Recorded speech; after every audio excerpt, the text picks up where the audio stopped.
दोस्तों नमस्ते प्रणाम। हम किरण शर्मा, हम मंजू शर्मा अपना चैनल पर स्वागत कर छी। नमस्ते प्रणाम जते दाई माई दीदी भाईजी बहन चाचा चाची सुनबे सब गोटन के प्रणाम। और जते फेसबुक फैमिली छी सबके प्रणाम कर छी, जते यूट्यूब फैमिली छी सबके प्रणाम करे छी। और देख छी हमरा हमेशा ही हंसी लगा दै छथिन आ कहैत रहे छथिन कि यहाँ बड़ हंसी छी ने। एहन कोनो बात नहीं, हम इनका हंसी लगा देबे, हम आके हंसात त हंसात य नहीं नहीं। देखियो हमेशा कुछ कुछ कहैत रहे छथिन तो हंसी नहीं लगते, लेकिन अहाँ सब इनका कमेंट करके कुछ कहबे, हमरो गलती होती तो हमरो ऊपर करो, लेकिन खास कर इनका ऊपर करो। इनका केला हंसी लगे छै, कहू इजगल छले पूजा कर तो भगवान के देखलखिन तो ज्यादा दिल खुश हो गेल छै।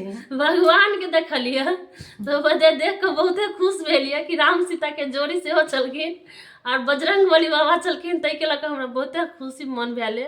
ओहि द्वारा हमर बेटी देखै छै ऐसे आइसक्रीम मांगे छै तो वैसे फूकै छथिन, तै द्वारा हमरा हंसी लाग गेल कनी।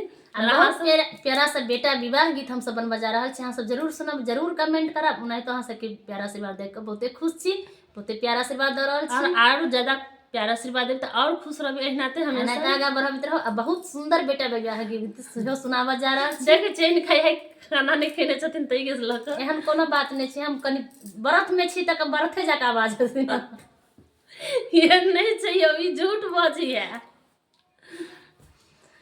कने भरुआ पोखरी खाना घाटा मेरा बाओला है। कने भरुआ पोखरी खाना घाटा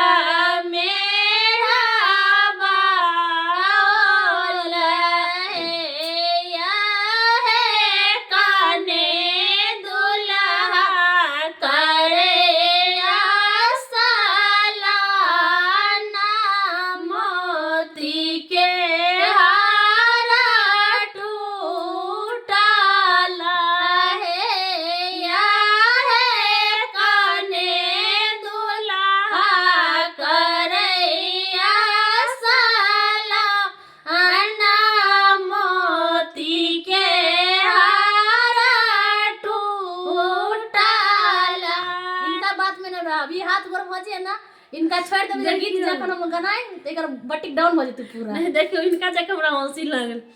समधी भरुआ